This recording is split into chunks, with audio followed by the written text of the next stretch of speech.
Hello beautiful people, আমরা চলে গেলাম কড়াই রেস্টুরেন্টে। আর কেন গিয়েছি সেটা জানো? আমরা গিয়েছি কাঁকড়া খাওয়ার জন্য। কক্সবাজার গিয়েছি আর কাঁকড়া খাবো না, সেটা কি কখনো হয়? চলো দেখে আসি কাঁকড়াগুলো দেখতে কেমন।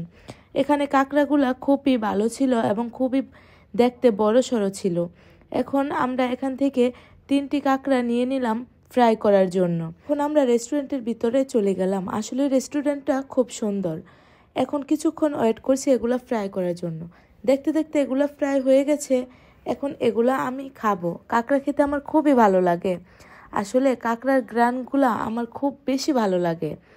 এখন আমি এই কাঁকড়াগুলা সস দিয়ে খাবো একের পর এক। কিন্তু আমি সবার প্লেটে একটি একটি করে কাঁকড়া দিচ্ছি, কারণ আমি বেশি করে খাওয়ার জন্য। এখন আমি সস নিয়ে নিচ্ছি কাঁকড়াগুলা খাওয়ার জন্য। আমি খুব মজা করে কাঁকড়াগুলো খেয়েছি।